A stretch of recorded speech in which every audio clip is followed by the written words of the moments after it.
ಮೊನ್ನೆ ಒಂದು ಕಾಲೇಜಲ್ಲಿ PUC ಮತ್ತು ಪದವಿ ವಿದ್ಯಾರ್ಥಿಗಳ ಬೀಳ್ಕೊಡುಗೆ ಸಮಾರಂಭವನ್ನು ಅಟೆಂಡ್ ಆಗಿದ್ದೆ. ಆಸ್ ಅ ಉಪನ್ಯಾಸಕನಾಗಿ ವೇದಿಕೆ ಮೇಲೆ ಕುಂತಿದ್ದೆ. ಬಹಳಷ್ಟು ವಿದ್ಯಾರ್ಥಿಗಳು ಹೆಸರನ್ನ ಕೊಟ್ಟಿದ್ರು ಅವರವರ ಅನಿಸಿಕೆಗಳನ್ನ ಹೇಳಕ್. ಆದ್ರೆ ಅವ್ರು ಯಾರು ಮಾತಾಡಕ ಮುಂದೆ ಬಂದಿಲ್ಲ. ಇನ್ನು ಬಂದವರು ಕೆಲವೊಬ್ಬರಲ್ಲಿ ಮಾತಾಡಿಲ್ಲ, ಬರೀ ಒಂದೆರಡು ಮಾತಾಡಿ ನನಗೆ ಮಾತಾಡ್ಲಿಕ್ಕೆ ಅವಕಾಶ ಕೊಟ್ಟಿದ್ದು ಧನ್ಯವಾದಗಳ ಅಂತ ಹೇಳಿ ಹೋಗ್ಬಿಟ್ರು. ನಾನು ಆಮೇಲೆ ಆ ವಿದ್ಯಾರ್ಥಿ ಕೇಳಿದೆ, ಯಾಕೋ ಮಾತಾಡಿಲ್ಲ ಏನಿಲ್ಲ ಅಂತ. ಕೆಲವೊಂದು ತುಂಟ ಹುಡುಗರಿಂದ ಆ ಫಂಕ್ಷನ್ ಅಲ್ಲಿ ಬಹಳ ಗದ್ದಲ ಗಲಾಟೆ ಉಂಟಾಗಿತ್ತು. ಅವ್ರು ಟೀಕೆ ಮಾಡ್ತಾ ಇದ್ರಂತ ಇವ್ರನ್ನ. ಏನ್ ಮಾತಾಡ್ತೀಯ ನೀನು, ಹೆಂಗ್ ಮಾತಾಡ್ತೀಯ ನೋಡ್ತೀನಿ ನಾನು, ಏನ್ ಮಾತಾಡ್ತೀಯ, ನಿನಗೇನ್ ಬರುತ್ತೆ ಅಂತ ಇಟ್ಲ ಟೀಕೆ ಮಾಡ್ತಿದ್ರು. ಅದಕ್ಕಾಗಿ ನಂಗೆ ಮಾತಾಡಕ್ ಆಗ್ಲಿಲ್ಲ ಸರ್ ಅಂತ. ಇಂಥ ವಿದ್ಯಾರ್ಥಿಗಳು ಪ್ರತಿಯೊಂದು ಕಾಲೇಜಲ್ಲಿ ಪ್ರತಿಯೊಂದು ಸ್ಥಳಗಳಲ್ಲಿ ಇರ್ತಾವೆ. ಪ್ರತಿಭಾವಂತ ವಿದ್ಯಾರ್ಥಿಗಳಿಗೆ ಅವಮಾನಗಳು ಸಹಜ. ಇವು ನಮಗೂ ಆಗ್ಯಾವ. ನಾವು ಸಣ್ಣವ್ರಿದ್ದಾಗ ಬಾಳ ಹೇಳ್ತಿದ್ರು, ನೀನೇನ್ ದೊಡ್ಡ ಶಾಣೆ ಆಗ್ತಾಗ, ನೀನೇನು ಮಾತಾಡ್ತಿದ್ದಾಗ, ನೀನು ಮಾತಾಡಿದ್ರೂ ನಮ್ಗೆ ಅರ್ಥ ಆಗುತ್ತೇನೋ, ಫಂಕ್ಷನ್ ಮುಂದೆ ಹೋಗುತ್ತೇನೋ ಅಂತೆಲ್ಲ ಮಾತಾಡ.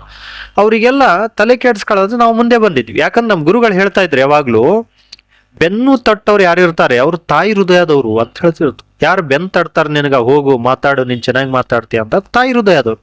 ಇನ್ನೂ ಕೆಲವೊಬ್ರು ನಿನ್ ಪಕ್ಕದಲ್ಲಿ ಹೆಂಡತಿ ಹೃದಯದವ್ರು ಇರ್ತಾರಂತ ಹೇಳ್ತಿದ್ರು. ನೋಡು, ಯಾರು ಹಿಂಗ್ ಟೀಕೆ ಮಾಡ್ತಾರ ಅವ್ರು ಹೆಂಡತಿಗೆ ಹೋಲಿಸ್ತಿದ್ರು ಅವ್ರು.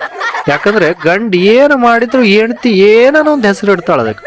ನೀನ್ ಹಿಂಗೆ ತಗ, ನಿನಗ್ ಬುದ್ಧಿ ಇಲ್ಲ, ನೀನ್ ಇರೋದೇ ಹಿಂಗ, ನಿನಗ್ ಕಟ್ಕೊಂಡ್ ಹಿಂಗಾಗಿನಿ ಅಂತೆಲ್ಲ ಹೇಳ್ತಿರ್ತಾಳ. ಹಂಗ ಅಂತ ಹೇಳಿ ಹೆಂಡತಿ ತಲೆ ಕೆಡ್ಸ್ಕೊಂಡು ಓದಿ ನೀನಂತಂದ್ರೆ ನಿನ್ನ ಜೀವನ ಮುಂದೆ ಹೋಗಲ್ಲ, ನೀನು ಸುಖವಾಗಿ ಬಾಳ್ ಮಾಡ್ಲಿಕ್ಕೆ ಆಗಲ್ಲ, ಸಂಸಾರ ಮಾಡ್ಲಿಕ್ಕೆ ಆಗಲ್ಲ. ಹೇಳ್ತಿ ಅದ್ ಆಕಿ ಹೆಂಗೆ ಹೇಳ್ತಿರ್ತಾಳ, ನೀನ್ ಹಂಗೆ ಮುಂದೆ ಸಾಕ್ತಿರ್ಬೇಕು.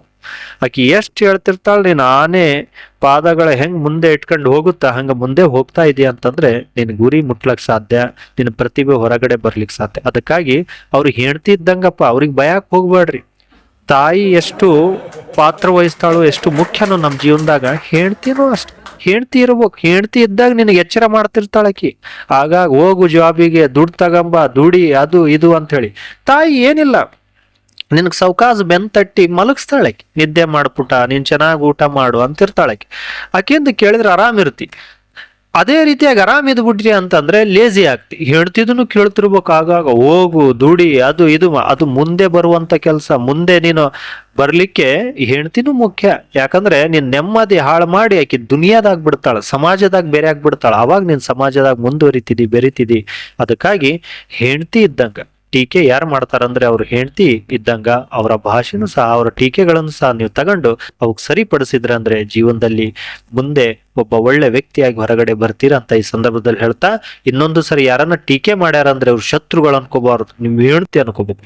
ಹೆಂಡತಿನ ಹೇಳಕತ್ತಾಳ, ಆಕಿ ಏನೇನು ಹೇಳ್ಯಾಳ ಅದಕ್ಕೆ ನಾನು ವಿರುದ್ಧ ಗತಿಯಲ್ಲಿ ಮಾಡ್ಬೇಕು, ಆಕಿ ಏನೇನು ನನ್ನ ಮಿಸ್ಟೇಕ್ಗಳನ್ನು ತೋರ್ಸಾಳ ಅದನ್ನ ಸರಿಪಡಿಸ್ಕೋಬೇಕು ನಾನು ಅಂತ ಬಂದಿರ ಅಂತಂದ್ರೆ ಖಂಡಿತ ಒಂದು ದಿನ ಜೀವನದಲ್ಲಿ ನಿಮ್ಮ ಹೆಂಡತಿ ಆಶ್ಚರ್ಯ ಪಡೋ ರೀತಿಯಲ್ಲಿ ನಿಮ್ಮ ಬೆಳವಣಿಗೆ ಆಗುತ್ತಂತ ಈ ಸಂದರ್ಭದಲ್ಲಿ ಹೇಳ್ತಾ, ಎಲ್ಲರಿಗೂ ಮಾತಾಡುವಂತ ಶಕ್ತಿ ಆ ದೇವರು ಕೊಡ್ಲಿ ಅಂತ ಈ ಸಂದರ್ಭದಲ್ಲಿ ಹೇಳಿ ನನ್ನ ಮಾತುಗಳಿಗೆ ವಿರಾಮವನ್ನು ನೀಡುತ್ತೇನೆ.